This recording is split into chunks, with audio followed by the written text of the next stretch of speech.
हमारे डॉक्टर साहब देखो कितने बढ़िया से पूरा मैनेजमेंट संभालने का प्रयास करते हैं। आज की होस्टिंग बहुत शानदार तरीके से डॉक्टर साहब ने किया। डॉक्टर साहब हमारे पुराने जिम्मेदार साथी हैं सर, की हर जिम्मेदारी को बाखूबी निभाते हैं। जो भी जिम्मेदारियां मिल जाती हैं उन जिम्मेदारियों को हर प्रकार से जो है निभाने का प्रयास करते हैं। कल मैंने होस्टिंग में डॉक्टर साहब का नाम डाल दिया, बताया भी नहीं, और डॉक्टर साहब ने कमेंट भी किया और लास्ट में फिर मैंने बताया कि सर कल मीटिंग रहेगी और आपका होस्टिंग में नाम है। बोले सर देख चुका हूँ बिल्कुल। मैंने कहा कोई बात नहीं, फिर भी मैं बताऊंगा आपको, जो है तो जानकारी रहना चाहिए। वैसे जाबांज लीडर की एक बात सुपर। और इस सुबह के सेशन में आप सभी जितने भी साथी आए हैं, जैसा कि मैं देख पा रहा हूँ अभी 48 साथी हैं, 48। तो आप सभी साथियों का तहे दिल से हार्दिक बधाई। हाँ बस एक बात जरूर बोलूंगा कि अब जितने भी साथी हैं 48 साथी हैं, चाहे इसको एक चैलेंज समझो या परीक्षा समझो या जो भी समझो, अगर 48 साथी एक एक फोन कॉल कर ले, क्या आज के स्लॉट को 100 किया जा सकता है कि नहीं? और मुझे ऐसा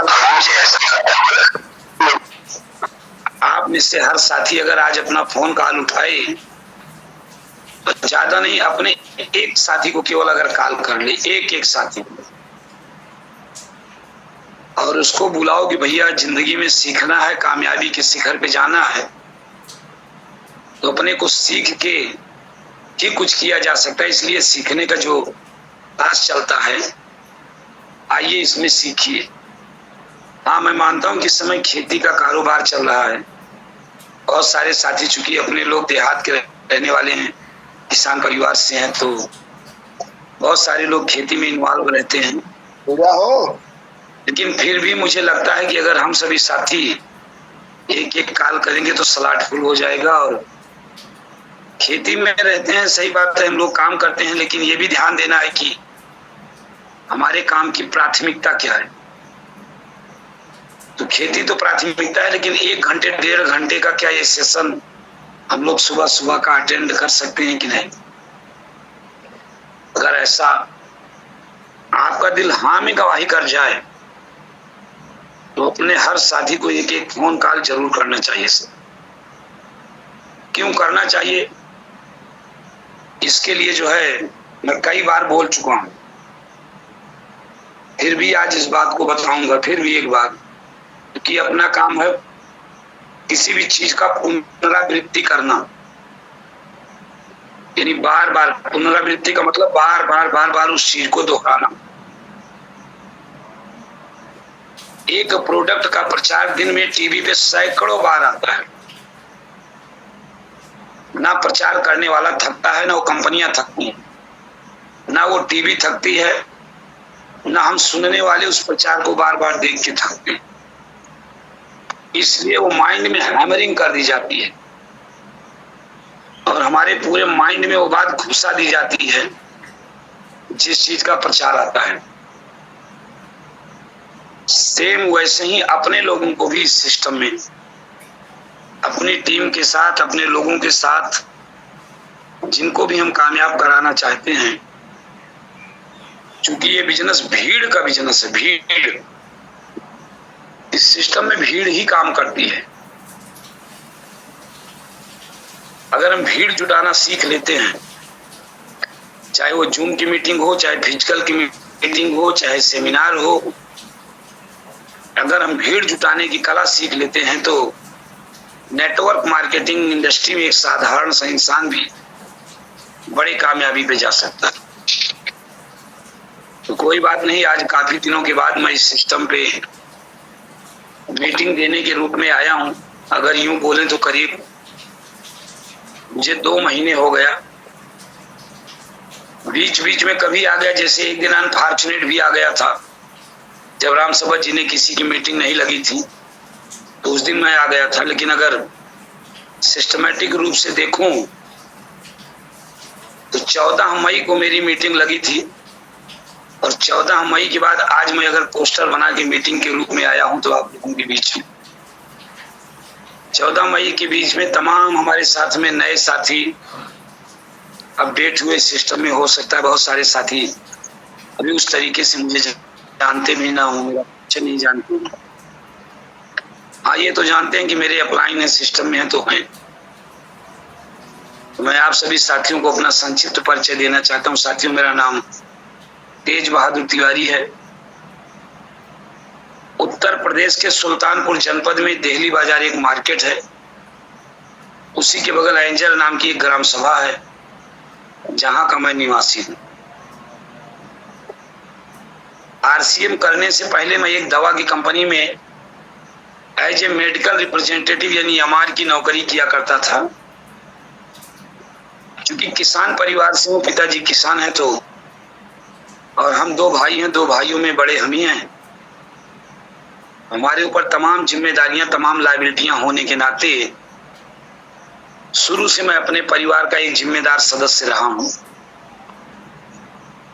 तो 2004 से मैंने एक दवा की कंपनी में एज ए मेडिकल रिप्रेजेंटेटिव यानी एमआर की नौकरी चालू किया। करियर की शुरुआत मैंने मुंबई से की थी।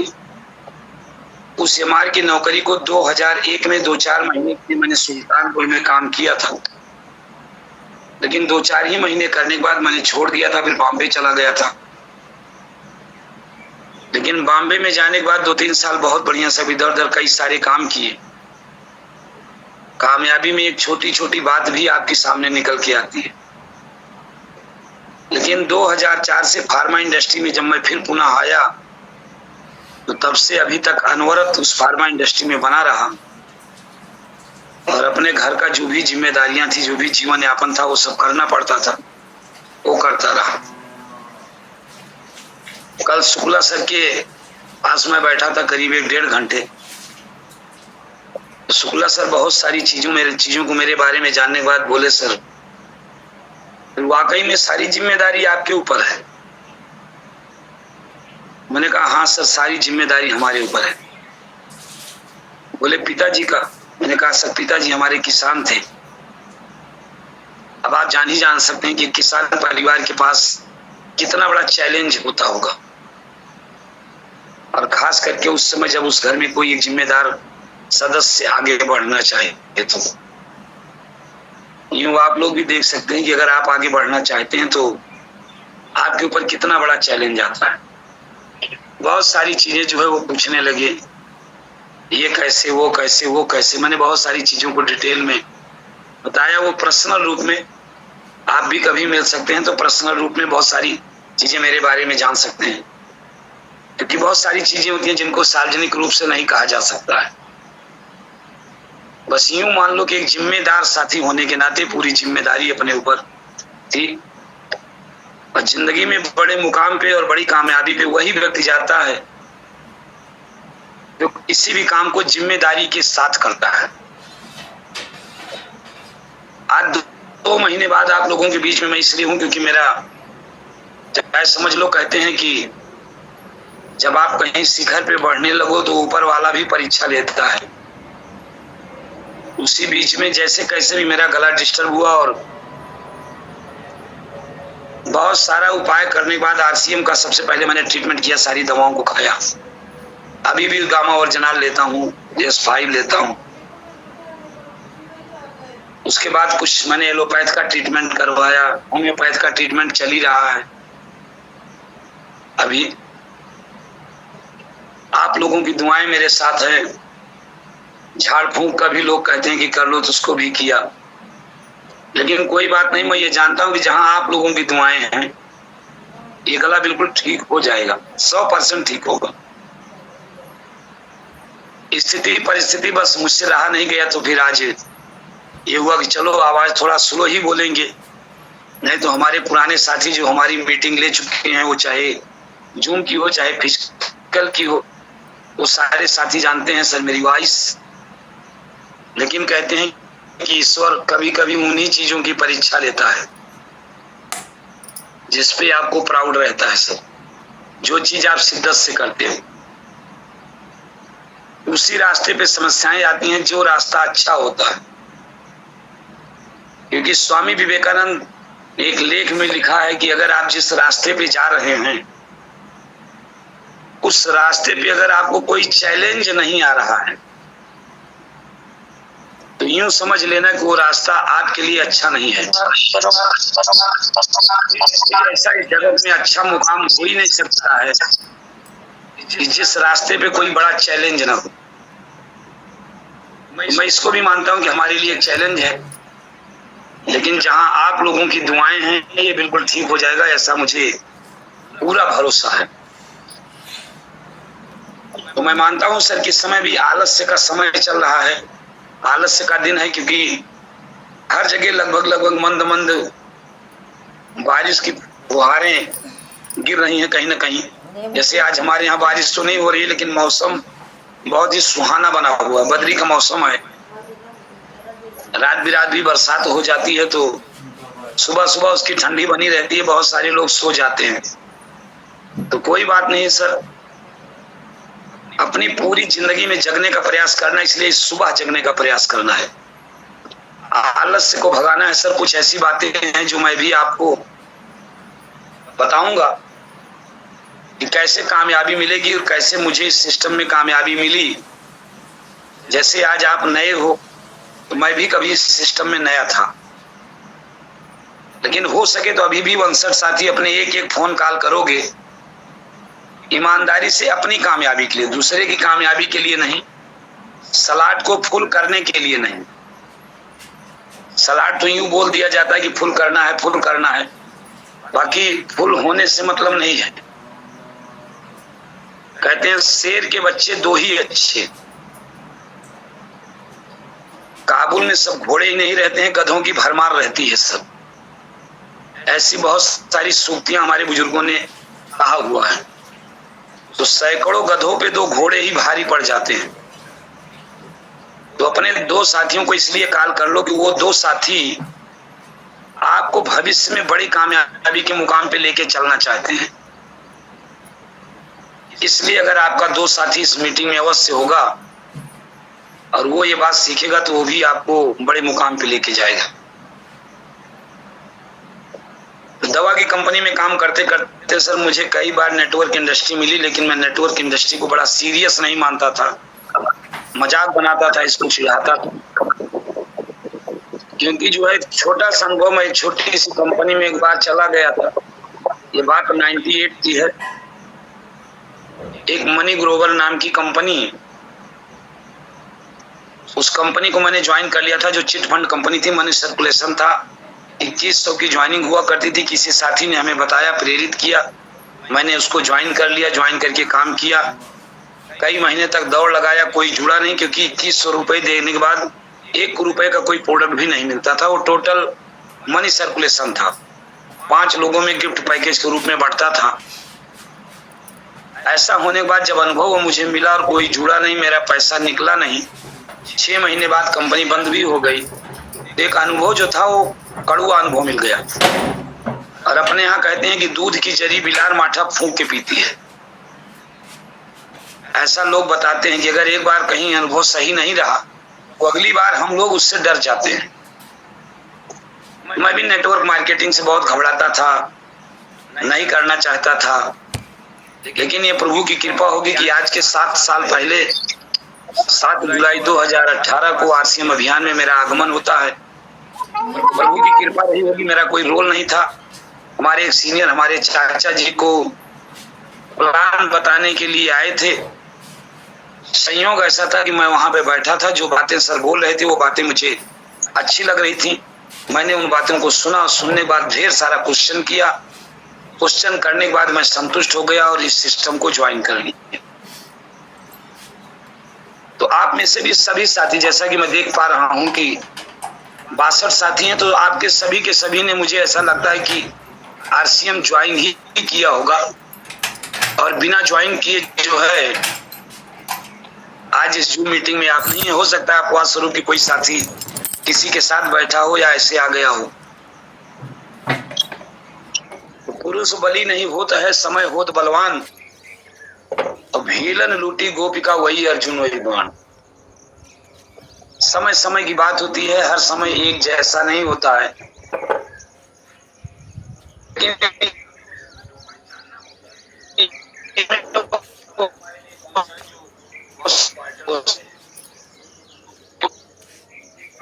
अपने पहचान जरूर जाते। कहते हैं कि मुमकिन नहीं हर वक्त मेहरबान रहे जिंदगी, मुमकिन नहीं हर वक्त मेहरबान रहे जिंदगी, कुछ लम्हे जीने का तजुर्बा भी सिखा देते हैं, कुछ लम्हे जीने का तजुर्बा भी सिखा देते हैं। हमारे आपकी जिंदगी में कुछ ऐसे समय आते हैं जो बहुत बड़ा अनुभव दे जाता है, और फिर हमको आपको वो समय याद रहता है और हम लोग उस समय को बार बार, देखो मेरी जिंदगी में ये भी एक समय आया था। तो मैं कहता हूं कि आपकी जिंदगी में अगर आपने आरसीएम ज्वाइन कर लिया, ऐसा भी समय आ गया है, तो थोड़ा होमवर्क करिए सर। क्यों? क्योंकि आप आरसीएम में आ गए हो तो एक बड़े मुकाम पे जाना चाहते हो, एक बड़ी कामयाबी पे जाना चाहते हो। सृष्टि पे हर एक व्यक्ति है जो कामयाब होना चाहता है। मैं कई बार अपने साथियों से कहता हूं कि कोई भी एक व्यक्ति नहीं है जो कामयाब नहीं होना चाहता साथियों। बस जरूरत इस बात की है तो उसका विजन और उसका मिशन क्या क्लियर है। क्या वो कामयाबी के तुक्के में चाहता है? क्या वो कामयाबी को अंधकार में चाहता है? कामयाबी हर व्यक्ति चाहता है। तो मैं एक बार आप लोगों को भी जानना चाहता हूं कि अगर आप लोग सभी कामयाब होना चाहते हैं सब, तो जितने भी साथी मेरी आवाज सुन पा रहे हैं, एक बार हैंड रेज करें और मुझे भी लगे कि क्या आप रियल में कामयाबी चाहते हैं सब? क्या आप दिल से कामयाबी चाहते हैं? वाकई में बड़ी कामयाबी चाहते हैं? एक बार जितने भी हमारे साथी अगर हैंड रेज करें तो मुझे लगेगा कि बिल्कुल आप जो है रियल में कामयाबी चाहते हैं। अभी तक जैसा कि मैं देख पा रहा हूं, जो हमारे बीच में हैंड रेज हुआ है, देखो काफी अच्छी संख्या में हैंड रेज हुआ है, लेकिन सबका नहीं हुआ है। अभी मैं देख पा रहा हूं कि बहुत सारे हमारे ऐसे सीनियर साथी हैं जिनका भी हैंड रेज नहीं हुआ है। ये सारी चीजें मैं क्यों करवाता हूं सर? इसके पीछे एक लॉजिक है, मैं भी जानता हूं और बहुत सारे लोग मुझे बताते हैं कि सर वो तो ऐसे जुड़ते हैं कि ज्वाइन कर लिए लेकिन मोबाइल कहीं और है, अपने कहीं और हैं। तो मैं कहता हूं सर कि आपका वीडियो ऑफ हो या ऑन हो, इससे कोई मायने नहीं रखता है। डॉक्टर साहब कितने लोगों का हैंड रेज हो गया है सर छाछठ में? 37 यानी 50% हैंड रेज। 38 लोग 50% हैंड रेज हो गया है। और मेरा ऐसा मानना है कि 50 नहीं 100% लोग कामयाब होना चाहते हैं सर। और वो कामयाबी के लिए ही सुबह सुबह के सेशन में 5 बजे अपनी अच्छी खासी प्रेम की नींद को त्याग के यहाँ पे आए हैं। 39 लोग देखिए जो है हैंड रेज कर चुके हैं अभी तक। 66 लोग हमारे बीच में हैं, मतलब 50% से ज्यादा लोगों का हैंड रेज है। लेकिन अभी भी आप चेक कर लो तो अपने कई सीनियर साथियों का हैंड रेज नहीं है। इसका मतलब या तो उनका नेटवर्क काम नहीं कर रहा है, या तो मोबाइल उनके पास है नहीं, या तो मोबाइल ऑन करके वीडियो ऑफ करके वो सो गए हैं। ऐसा भी हो सकता है। हमारे एक भाई हैं KH123 लिखे हुए हैं, अगर हो सके सर तो अपना नाम लिख लीजिए सर। हमारे एक साथी हैं RCM123 लिखे, हो सके तो सर आप अपना नाम इस पे रीनेम ऑप्शन आता है, आप पार्टिसिपेंट की लिस्ट में जाइए सर, जहां पे RCM123 लिखा है उसको टच करिए, या जहां पे KH123 लिखा है उसको टच करिए। टच करने के बाद 2 ऑप्शन आता है, एक हैंड रेज का ऑप्शन, एक रीनेम का ऑप्शन। आप रीनेम ऑप्शन में जाके अपना नाम लिख दो, ताकि आपकी एक पहचान होनी चाहिए सर। आपकी पहचान बहुत जरूरी है सर, नहीं तो आपको RCM123 के नाम से कौन जानेगा। तो आप लोगों ने हैंड रेज किया, डॉक्टर साहब सबका लोअर कर दीजिए, कोई दिक्कत नहीं। कामयाब सब होना चाहते हैं। मैं आज आप लोगों को एक होमवर्क दे रहा हूं सर। इस होमवर्क को चाहे आप नोटबुक पे नोट कर सकते हो, पेन और डायरी के साथ। होमवर्क क्या है, यानी कुछ सवाल ऐसे हैं जो खुद से करना है, खुद से, किसी और से नहीं। क्योंकि मुझे खुद कामयाब होना है तो सवाल खुद से करना है। जिसमें पहला मेरा सवाल है सर, आपने इस बिजनेस को ज्वाइन कर ही लिया है, आपने इस बिजनेस को ज्वाइन क्यों किया है? जैसे आज सुबह सुबह आपने जूम ज्वाइन किया है, तो क्यों किया है? ये अपने दिल से सवाल करिए। कहीं ऐसा तो नहीं कि तिवारी जी को खुश करने के लिए जूम ज्वाइन किया है, कहीं ऐसा नहीं अपनी अपलाइन को खुश करने के लिए कि मेरा अपलाइन देख ले मैं जूम में जुड़ा हूं और आप गहरी नींद में सो रहे हैं, या मीटिंग में जो बात बताई जा रही है उस पर आप विचार नहीं कर रहे हैं। ऐसा ना करें सर, ऐसा करेंगे तो फिर अपनी जिंदगी में बड़ी कठिन है डगर पनघट की। यानी जिस चीज के लिए हमने ज्वाइन किया है, जिस क्यों के लिए हमने ज्वाइन किया है, शायद वो क्यों हमारी जिंदगी में बहुत दूर रह जाएगा। तो जो पहला सवाल आपके लिए है, आपने इस बिजनेस को ज्वाइन कर ही लिया है, यानी कर ही लिया है, मर्जी से, बिना मर्जी के, तो क्यों किया है? ज्वाइन करते समय अगर आपका क्यों क्लियर नहीं था तो कोई बात नहीं, सीखने के लिए। क्या बात सर, बिल्कुल, बहुत बढ़िया सर। आप चैट बॉक्स में चैट भी कर सकते हो, ये भी बात सही है, ये आपने डायरी में भी नोट कर सकते हो। नहीं, अगर आपका क्यों क्लियर था तो उस क्यों को आज के बाद क्लियर करना कि फला साथी ने मुझे आरसीएम में ज्वाइन कराया है तो कर तो लिया है, लेकिन अब इसके बाद क्या हो सकता है, क्यों? अगर ये स्पष्ट नहीं है तो उस चीज को आज स्पष्ट करना कि मैंने आरसीएम क्यों ज्वाइन किया है। कोई बात नहीं, कई बार हम लोग ज्वाइन कर लेते हैं, स्पष्ट नहीं रहता है सर। कामयाब होने के लिए, भविष्य के निर्माण के लिए आपका क्यों कुछ भी हो सकता है, जो भी कारण हो।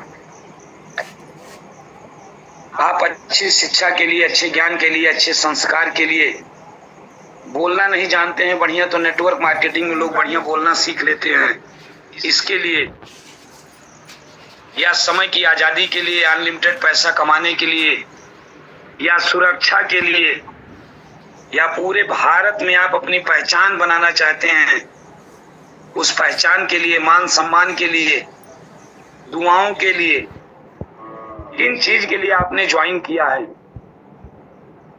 अपने पड़ोसी से बड़े मुकाम पे, अपने पड़ोसी से बड़ी कामयाबी पे जाने के लिए, या आज तक जो आपको चिढ़ाते थे, मजाक बनाते थे, आपके पास कोई ऐसा साधन नहीं था, कोई ऐसा प्लेटफार्म नहीं था, अब आपको आरसीएम जैसा एक प्लेटफार्म मिल गया है। उस प्लेटफार्म पे आप अपने उस पड़ोसी को अपनी कामयाबी ला आ सकते हो। किस चीज के लिए आपने ज्वाइन किया, इस क्यों को क्लियर करें सर। इस क्यों को क्लियर करके आप मुझे पर्सनल उस क्यों पे डिस्कशन कर सकते हो, क्योंकि अभी अगर ये 69 साथी जुड़े हैं आगे बढ़ने और कामयाबी के लिए, बहुत बढ़िया सर। क्योंकि वो जो क्यों है वो आपका अपना खुद का क्यों है, उस क्यों में तेज बहादुर का कोई रोल नहीं है। आपने क्यों ज्वाइन किया? हाँ, तेज बहादुर आप बस आपको प्रेरित कर सकते हैं कि आप अपना क्यों क्लियर करिए। क्यों में बहुत सारे ऑप्शन हैं, उन ऑप्शन को कर सकते हो, और वो क्यों कैसे हासिल होगा इसके लिए आप मुझे कभी भी खाली समय में या पर्सनल मुलाकात में या मेरे साथ पर्सनल काउंसलिंग करके बैठ के उस क्यों को क्लियर कर सकते हो, या उस क्यों को हासिल भी कर सकते हो। लेकिन जूम मीटिंग में इन 71 साथियों के साथ मैं आपके व्यक्तिगत रूप से क्यों को नहीं, हाँ, लेकिन उस पर फोकस कर सकता हूं। तो जो पहला सवाल था सर कि आप अपने उस क्यों को क्लियर करें कि अगर वाकई में आपने इस बिजनेस को ज्वाइन कर ही लिया है तो क्यों कर लिया है। अब दूसरा मेरा सवाल है, दूसरा सवाल आप नोट करना सर, ये आपको एक होमवर्क मिल रहा है। तो अपने दिल से उससे पूछना कि तिवारी जी ने ये क्वेश्चन जो पूछा था क्या ये सही है, क्या ये गलत है। अब अगर आपने इस आरसीएम को ज्वाइन कर ही लिया है, रहे हैं, क्या उससे आपका क्यों पूरा हो जाएगा? आपने ज्वाइन कर लिया, क्यों क्लियर भी हो गया है। तो जैसा आप इसको कर रहे हैं, जिस तरीके से, जिस रूप में कर रहे हैं, जिस कंडीशन में, जिस तेजी से, जिस तन्मयता से, जिस लगन से, जिस जिम्मेदारी से आप इसको कर रहे हैं, ये दूसरा क्वेश्चन है। ये अपने मन से प्रश्न पूछना सर, और अपनी कॉपी पे वो जवाब लिखना कि क्या उतने से हमारा क्यों पूरा हो जाएगा। क्योंकि अगर आपका खुद का एनालिसिस नहीं होगा, आप अपने मन से खुद सवाल जवाब नहीं करोगे, तो कोई तीसरा कितना भी आपको कुछ बता देगा। जैसे मान लो आपका क्यों है कि आपको एक अच्छा मकान चाहिए, एक अच्छी गाड़ी चाहिए, एक अच्छा स्वास्थ्य चाहिए, एक बड़ी कामयाबी चाहिए, शिखर पे जाना चाहिए, जिंदा रहना है तो मजबूरी है लेकिन जिंदा होना है, जिंदाबाद होना है। क्या बात है, बहुत बढ़िया। जो भी क्यों आपका है, वो क्यों आप जैसे कर रहे हैं, क्या उससे आपका पूरा हो जाएगा? ये दूसरा सवाल। तीसरा सवाल सर, तीसरा सवाल है, क्या आपकी ये आदतें, यानी जैसा भी कर रहे हो, अगर आप जूम मीटिंग में लेट आते हो, जूम मीटिंग में अकेले आते हो, या आरसीएम को नहीं सीखते हो, या जिम्मेदारी से नहीं करते हो, तन्मयता से नहीं करते हो, रोज नहीं करते हो, कंसिस्टेंसी में